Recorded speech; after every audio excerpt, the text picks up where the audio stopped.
에 우리에게 주시는 하나님의 말씀은 에스겔 37장 1절에서 10절 말씀입니다.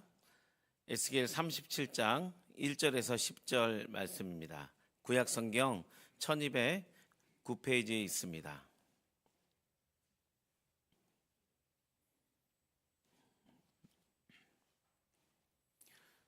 다 찾으신 줄 알고 우리 함께 교독하겠습니다.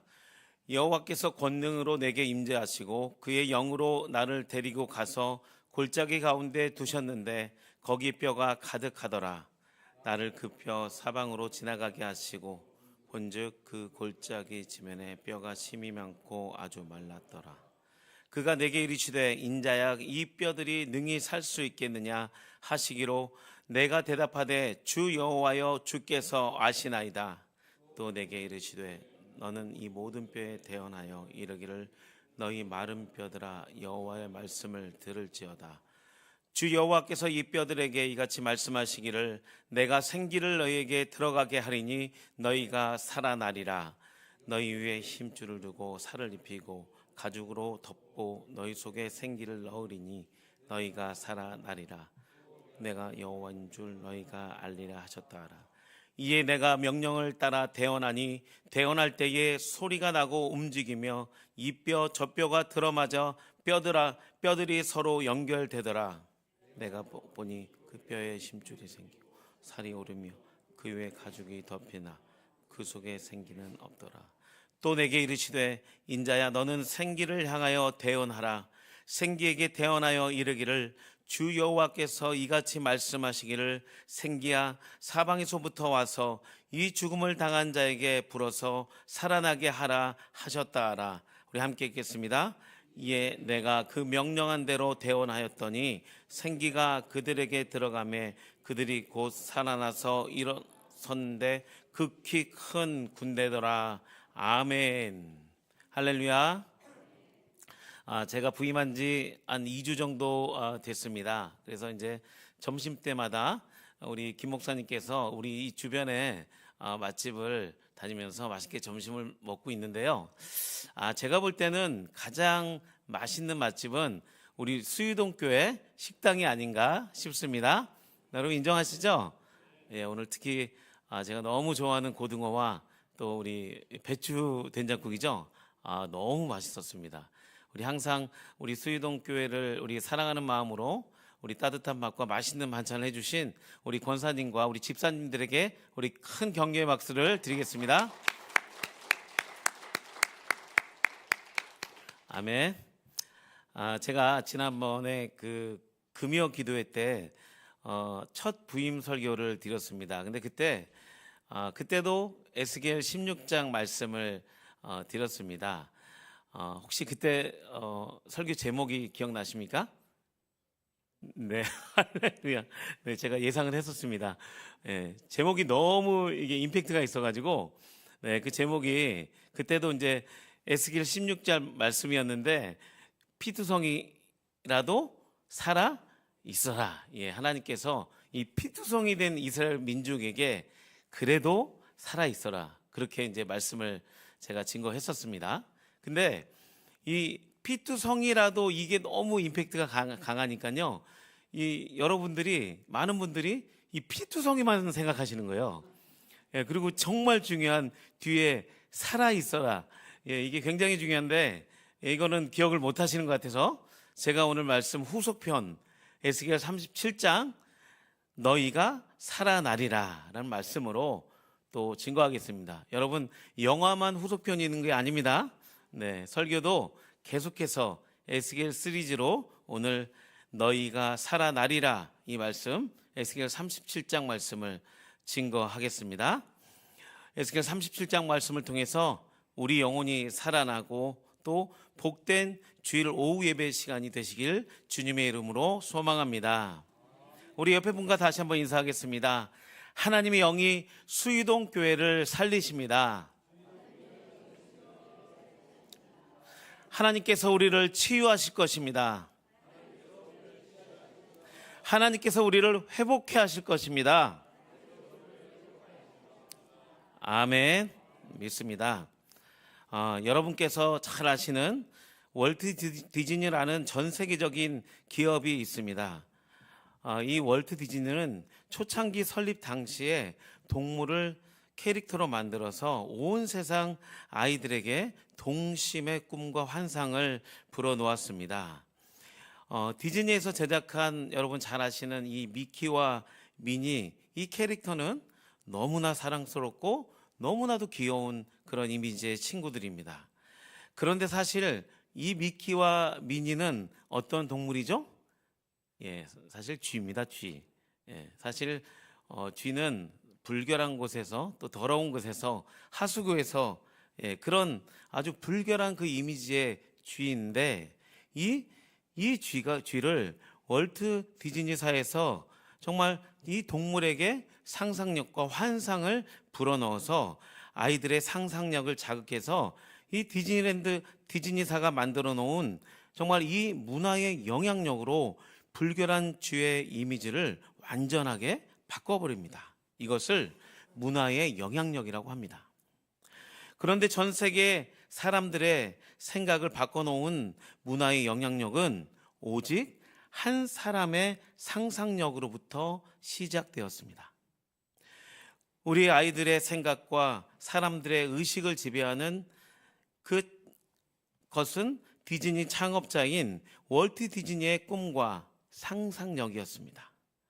창업주인 월트 디즈니는 어릴 적에 매우 가난하게 살았습니다. 너무 가난해가지고 학교를 다니지 못하고 공부를 하지 못했습니다. 그러나 월트 디즈니는 상상력이 풍부하고 또 그림 그리는 것을 매우 좋아했습니다. 가난하고 불우한 환경의 삶은 매우 절망적인 환경이었지만 정말 그 속에서도 환경에 지배받지 않으며 월트 디즈니의 꿈과 상상력을 버리지 않고 그는 계속적으로 성장합니다.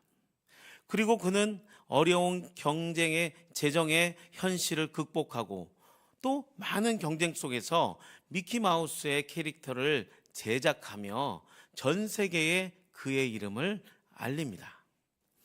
미키마우스 캐릭터는 전 세계의 많은 어린이와 사람들에게 큰 사랑을 받으며 전 세계에 알려집니다. 미키마우스에 통하여 성공한 그는 그 이후에 미키마우스의 그 시리즈인 도널드 덕, 구피 등 많은 캐릭터로 전 세계의 어린이에게 꿈과 상상의 나라를 전하며 크게 성공합니다. 그러던 어느 날이었습니다. 월트 디즈니는 두 딸과 그린피스 공원으로 소풍을 갑니다. 그리고 그는 그린피스 공원에서 전 세계에서 가족들이 정말 행복하게 놀고 또 행복한 시간을 보낼 수 있는 그런 번쩍이는 아이디어를 얻었습니다. 그리고 월트 디즈니가 평생 꿈꿔왔던 가상 속에만 존재하던 그 상상의 나라를 실존하는 공간으로 꿈을 꾸며 모든 것을 바쳐서 사람들이 가고 싶어하는 디즈니랜드 테마파크를 성공적으로 건설합니다. 그러나 월트 디즈니의 꿈과 상상력이 이 엄청난 디즈니랜드를 만들었지만 그는 아쉽게도 고인이 되어 개막식에 함께 참석하지 못했습니다. 디즈니랜드 테마파크 개막식에 한 사회자가 월트 디즈니의 미망인이 된 부인에게 이렇게 이야기합니다. 여사님, 회장님이 이 개막식을 보았으면 얼마나 좋았을까요? 그렇게 말을 건네며 그녀를 강당으로 소개합니다. 단상 위에 선 월트 디즈니의 부인은 강단 마이크를 잡으며 자신 있고 확신에 가득 찬 어조로 이렇게 말했습니다. 그는 이미 완성된 디즈니랜드를 가장 먼저 본 사람이었습니다. 어쩌면 그는 이미 이곳이 지어지기 전에 디즈니랜드를 다 보면서 꿈을 꾸며 살았을 것입니다. 우리는 지금 완성된 이 디즈니랜드를 보면 남편의 상상력을 확실히 알 수 있습니다. 그의 꿈과 상상은 아름답게 완성된 디즈니랜드 안에 이 모든 곳곳에 다 살아있기 때문입니다. 라고 대답을 했습니다. 그렇습니다. 한 사람의 꿈과 상상력은 혐오스러운 쥐를 예쁘고 또 모든 사람이 사랑하는 캐릭터로 변화시킵니다. 또한 전 세계의 어린아이들에게는 없어서도 안 될 친근한 친구로 바꿔버리고 온 세상의 어린아이들 동심의 세계로 환상의 나라로 인도합니다. 전 세계 사람들이 가보고 싶은 지구상에서 가장 행복한 장소로 꿈과 환상이 살아있는 나라, 디즈니랜드 테마파크가 오직 이 한 사람의 상상력으로 의해서 완성되어집니다. 여러분, 우리의 믿음도 마찬가지라고 생각합니다.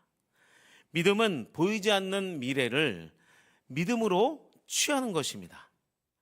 아무리 눈에 보이지 않는 이 사막 같은 척박한 환경과 어려운 현실일지라도 우리 안에 주님이 주시는 믿음이 우리 신앙 안에 임재하시는 줄 믿습니다.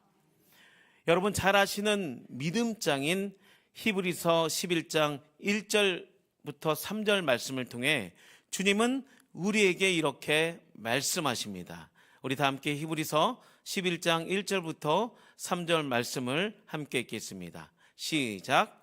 믿음은 바라는 것들의 실상이요 보지 못하는 것들의 증거니 선진들이 이로써 증거를 얻었느니라.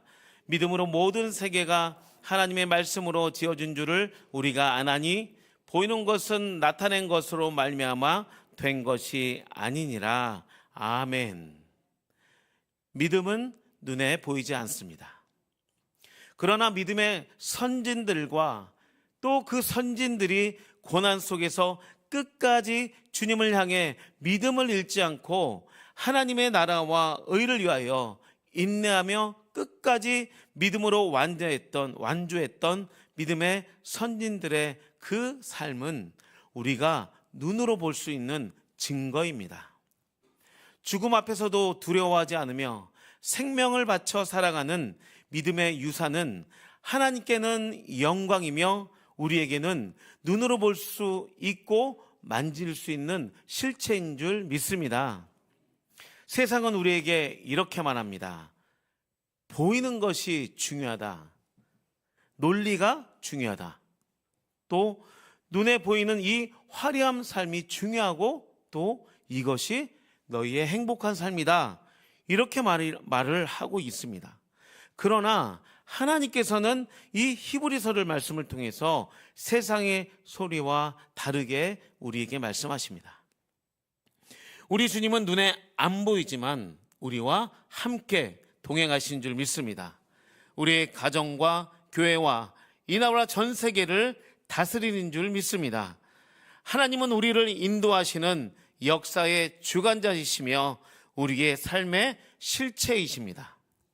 그래서 한치 앞이 보이지 않는 이 상황에서도 우리의 가정과 교회와 이 나라 민족에게 하나님의 생기가 들어가면 나의 영혼이 살고 가정이 살고 우리 수의동 교회가 살아날 줄 믿습니다. 아멘. 절망적인 현실을 바라보고 그냥 주저앉아 버리는 것이 아니라 어려운 상황 속에서도 하나님의 비전과 꿈을 꾸며 하나님의 말씀에 따라 순종하며 한 걸음 한 걸음 앞으로 전진할 때에 하나님의 나라가 이 땅에 임하며 우리가 천국을 경험하는 그런 수의동교회 모든 성도의 복된 신앙생활이 될 줄 믿습니다. 오늘 성경 본문도 비참한 이스라엘 현실을 말하고 있습니다. 에스겔 1장 1절부터 3절 말씀을 통해 이스라엘이 처해 있는 역사적인 배경을 함께 살펴보겠습니다. 에스겔 1장 1절부터 3절까지 말씀입니다. 시작. 30째 넷째 달 초닷새 내가 그발강가 사로잡힌 자 중에 있을 때에 하늘이 열리며 하나님의 모습이 내게 보이니 여호와긴 왕이 사로잡힌 지 5년 그날 초닷새라. 갈대아 땅 그발 강가에서 여호와의 말씀이 부시아의 아들 제사장 나 에스겔에게 특별히 임하고 여호와의 권능이 내 위에 있으니라. 아멘. 이스라엘에 대해 잠깐 말씀드리자면, 이스라엘 선지자는 바벨론 느부갓네살 왕의 두 번째 유다 침공으로 잡혀간 유대인들의 선지자이며 제사장이었습니다. 에스겔 선지자는 유대인 포로들을 위해 예비된 선지자였습니다. 그가 바벨론에 있을 때의 나이가 30세였습니다. 그는 포로기 전부터 6년 동안 예루살렘의 멸망에 대하여 예언했습니다. 지금 역사적인 배경은 주전 597년이며 바벨론 포로로 잡혀온 지 30년이 지난 절망적인 그런 역사적인 배경을 갖고 있습니다. 에스겔과 이스라엘 백성은 바벨론의 포로가 되어 절망적인 상황에서 모든 것을 포기하며 그발 강가에서 앉아 있었습니다. 그들은 지금 전쟁의 포로로 모든 것이 무너진 환경과 포로된 현실적인 상황조차도 부인하고 싶은 그런 그 재난의 한복판에 있었습니다. 사람들은 공통적으로 갑작스러운 재난과 전쟁, 인생의 큰 위기가 오면 공통적으로 반응하는 자아 인식 단계가 있습니다. 그 단계는 인간이 뇌가 갑작스러운 불행한 현실을 부정하고 싶어 합니다. 살아왔던 습성대로, 관행대로 생각하려는 보편적인 그런 경향이 있습니다. 그래서 처음 커다란 충격을 딱 받으면 첫 번째 단계인 현실에 대해서 부정합니다. 그리고 두 번째 단계인 이 모든 이 부정적인 이 문제를 다른 사람에게 이 문제를 원망하고 또 분노하고 다른 사람에게 모든 책임을 돌립니다. 그 분노의 두 번째 단계가 끝나면 세 번째 단계인 이 모든 것을 체념하는 단계로 들어가게 되고 점점 그 현실과 타협의 단계로 들어가게 됩니다. 그래서 마지막으로 네 번째, 이 충격적인 현실을, 이 상황을 모든 것을 인정하고 또 수용하는 그 수용의 단계를 거치는 것이 자아인식 단계의 보편적인 인간의 보편적인 그 반응입니다. 지금 이스라엘 백성은 대제국인 바벨론의 침략 앞에 성전은 다 무너졌습니다. 자유를 뺏기고 수많은 백성들이 다 죽었습니다. 삶의 터전은 다 끝나버리고 절망적인 현실 앞에 이스라엘 백성들은 그 현실에 대해서 다 눈을 감아버렸습니다. 정치, 경제, 종교 등 모든 문제들은 어디 하나 손을 댈 수 없을 정도로 모든 사람이 포기한 그런 암울하고 비참한 그런 현실이었습니다. 그런데 하나님은 그 소망이 끊어진 그발 강가에 하나님의 꿈과 환상이 임합니다. 에스겔 선지자에게 하늘이 열리고 여호와의 권능이 에스겔 선지자 위에 임하십니다. 하나님께서는 에스겔의 그 죽음의 골짜기, 바짝 마른 뼈들이 가득한 사망의 골짜기로 에스겔을 인도하십니다. 우리 함께 에스겔 1절부터 2절까지 말씀을 읽겠습니다. 시작. 여호와께서 권능으로 내게 임재하시고 그의 영으로 나를 데리고 가서 골짜기 가운데 두셨는데 거기 뼈가 가득하더라. 나를 그 뼈 사방으로 지나가게 하시기로 본즉 그 골짜기 저면에 뼈가 심이 많고 아주 말랐더라. 하나님이 에스겔 선지자를 데리고 가신 곳은 어디입니까? 죽음의 골짜기였습니다. 더 이상 생명력이라고는 조금도 찾을 수 없는, 또 그것이 아주 오래되어서 우리가 눈에 보기에도 생명력이 전혀 없었습니다. 근데 여러분, 그 뼈들이 무엇입니까? 그것은 바로 바벨론 포로된 이스라엘의 영적인 상태였습니다. 살 소망이 끊어져 고통 속에서 죽기만을 바라는 이스라엘의 참혹한 현실이었습니다. 하나님이 왜 이스라엘을 그 소망이 완전히 끊어진 곳에 세우셨을까요?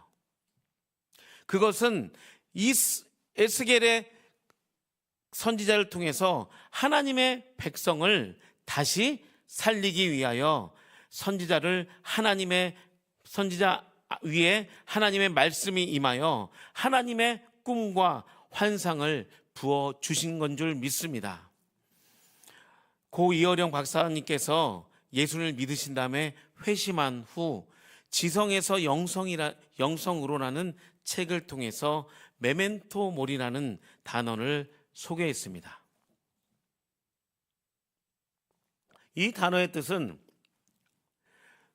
죽음에 대한 의식이 없이는 생명을 느낄 수 없는 것이 인간이다라고 얘기합니다.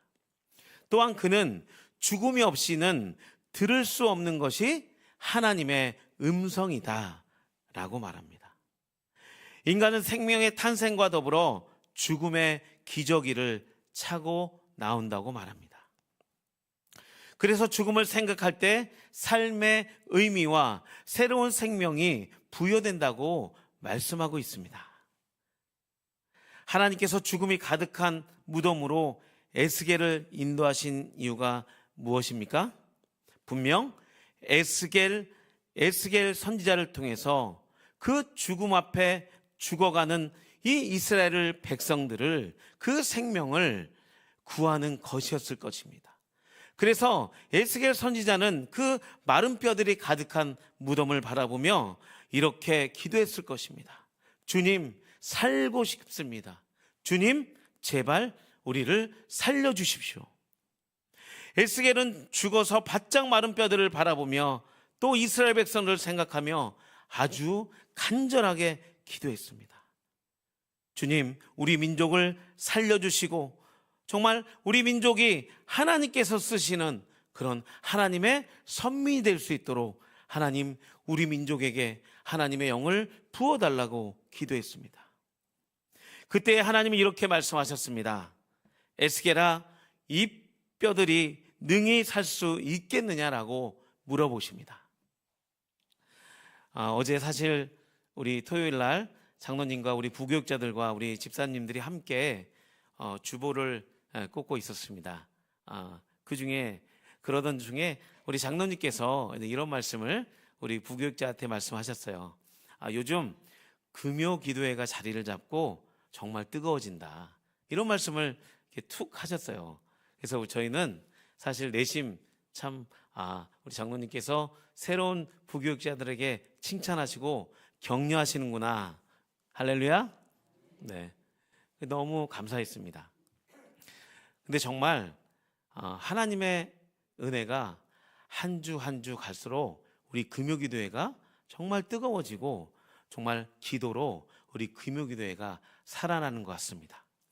그래서 성령의 그 충만함으로 정말 우리가 전심으로 모여서 기도하고 우리가 이 땅을 위하여 기도하며 치유하며 회복할 때에 우리 수유등교회가 하나님의 역사로 살아날 줄 믿습니다. 우리 옆에 분과 다시 한번 힘있게 고백합니다. 기도가 능력입니다. 함께 모여 기도합시다. 지금은 기도한 때입니다. 아멘. 4절부터 5절 말씀입니다. 우리 함께 읽겠습니다. 시작. 또 내게 이르시되 너는 이 모든 뼈에 대어나 이르기를 너희 마른 뼈들아 여호와의 말씀을 들을지어다. 주 여호와께서 이 뼈들에게 이같이 말씀하시기를 내가 생기를 너희에게 들어가게 하리니 너희가 살아나리라. 아멘. 하나님은 에스겔을 통하여 하나님의 말씀을 대언하게 하십니다. 하나님은 직접 메마른 뼈들을 살리실 수 있는 그런 능력과 전능하신 분이십니다. 그럼에도 불구하고 에스겔 선지자를 통해서 대언하게 하십니다. 역사의 주관자이신 하나님은 반드시 우리 수유동교회 성도의 기도를 사용하실 줄 믿습니다. 우리가 기도로 순종할 때에 하나님은 역사하실 줄 믿습니다. 우리 6절부터 8절까지 다 함께 읽겠습니다. 시작. 너희 위에 힘줄을 두고 살을 입히고 가죽으로 덮고 너희 속에 생기를 넣으리니 너희가 살아나리라. 또 내가 여호와인 줄 너희가 알리라 하셨다 하라. 이에 내가 명령을 따라 대언하니 대언할 때에 소리가 나고 움직이며 이 뼈 저 뼈가 들어맞아 뼈들이 서로 연결되더라. 내가 또 보니 그 뼈에 힘줄이 생기고 살이 오르며 그 위에 가죽이 덮이나 그 속에는 생기는 없더라. 아멘. 우리가 신앙생활을 오랜 신앙생활을 하면서도 세례도 받고 또 직분도 받습니다. 그러나 우리 신앙생활 안에 하나님의 생기가 없이는 하나님의 역사는 일어나지 않습니다. 생기는 히브리어로 즉 르하흐라고 그 성령을 얘기합니다. 성령이 임하셔서 개인과 공동체가 살아납니다. 그리고 말씀 중심, 기도 중심, 예배 중심의 교회는 성령 충만하고 성령의 생기가 가득한 교회가 있는 곳은 그 지역이 살아나고 그 민족이 살아나고 열방을 살릴 줄 믿습니다. 하나님의 생기로 우리의 상한 마음이 치유되며 회복되어져서 무엇으로 변화됩니까? 우리 마지막으로 9절부터 10절 말씀을 함께 읽겠습니다. 시작. 또 내게 이르시되 인자야 너는 생기를 향하여 대언하라.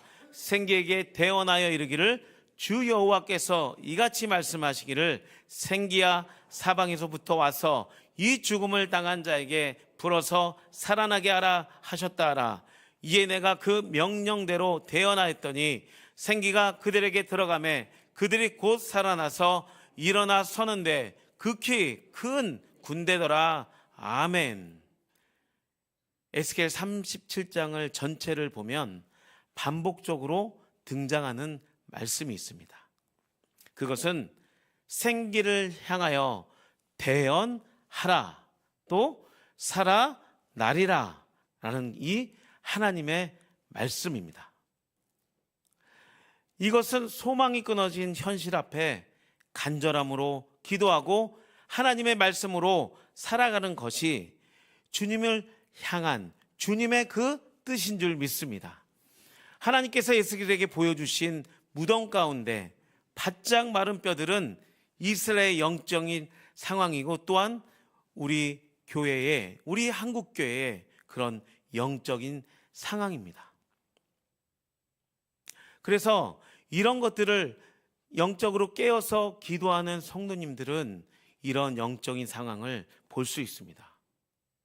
그것을 보고 절대 원망하지 않습니다. 기도하는 분들은 절대 불신하지 않습니다. 기도하는 분들은 부정적인 언어로 교회를 어렵게 하지 않습니다. 다만 믿음으로 성령 충만함으로 함께 모여 기도하고 믿음으로 하나님의 말씀을 선포하는 줄 믿습니다. 살아나리라 이 말씀으로 우리의 기도로 우리의 가정이 살아날 것입니다. 살아나리라는 이 기도로 우리 교회가 살아날 것입니다. 살아나리라는 이 기도로 우리 한국교회와 저 열방이 살아날 줄 믿습니다.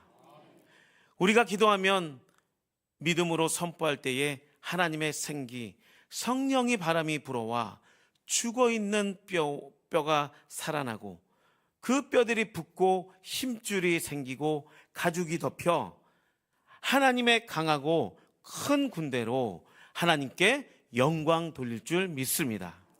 오늘 말씀을 정리하겠습니다. 오늘 에스겔 37절 말씀을 통하여 우리가 분명히 알아야 될 하나님의 뜻이 있습니다. 우리가 겉으로 보기에는 가정의 상황과 교회의 상황과 나라의 상황이 조금은 답답하고 소망이 끊어진 그런 상황일지라도 하나님께서는 우리 가운데 하나님의 큰 그림을 계시는 줄 믿습니다. 우리가 함께 모여 우리의 현실과 문제를 하나님께 올려드리며 간절히 기도할 때에 우리 주님께서 우리의 기도를 들으시고 하나님의 생기를 불어오게 하시는 줄 믿습니다. 그래서 우리에게 하나님의 말씀이 임하고 하나님이 뜻이 임하여 수유동교회가 다시 온전히 살아서 하나님의 큰 군대로 일어날 줄 믿습니다. 그래서 결국 하나님은 우리를 통해서 이 교회를 살리시고 이 지역을 살리시고 이 나라를 살리시고 열방에 죽어가는 영혼들이 주님의 십자가 복음으로 살아서 하나님께 영광 돌리는 그런 복된 교회, 우리의 성도들의 삶이 될 줄 예수님의 이름으로 축원합니다. 기도하겠습니다. 하나님 감사합니다. 오늘 에스겔 37장 말씀을 통해서 하나님의 생기로 우리를 살리시는 줄 믿습니다. 수유동교회 가운데 하나님의 은혜를 부어주시고 성령 충만을 부어주시고 우리 모든 성도들이 어려운 상황 속에서도 믿음으로 돌파하게 하시며 우리 교회 가운데 치유와 회복의 역사를 부어주시옵소서. 지금은 기도할 때입니다. 수유동교회 모든 성도가 한마음으로 깨어 전심으로 기도할 때에 우리를 새롭게 하시고 거룩한 부흥을 부어 주시옵소서. 오늘 장례를 당한 가정이 있습니다. 하나님의 위로와 하늘의 평강을 부어 주셔서 마지막까지 장례 절차를 인도하여 주시옵소서. 예수님의 이름으로 기도하옵나이다. 아멘. 교회 소식을 말씀드리겠습니다. 어제 이 교구 사랑 8구역에 박상철 집사님 가정에 부친상이 있었습니다. 빈소는 강원도 고성 장례식장입니다. 주일 오후 예배 마치고 우리 교회에서 위로 예배 때문에 바로 출발하겠습니다. 장례를 당한 유가족을 위해서 장례 절차가 끝까지 잘 마칠 수 있도록 기도 부탁드립니다. 다른 교회 소식은 순서지와 교회 홈페이지를 참고하시기를 바랍니다. 축도하겠습니다. 이제는 우리 주 예수 그리스도의 은혜와 하나님의 풍성하신 사랑과 성령의 교통 충만하심이 오늘 주일 오후 예배 말씀을 통하여 어떠한 상황 속에서도 끝까지 인내하며 살아나게 하시는 하나님을 믿으며 삶의 자리로 돌아가는 수유동교회 성도님 머리 위에와 장례를 당한 위가족 가정 위에 이제로부터 영원까지 함께 하옵시기를 간절히 축원하옵나이다. 아멘.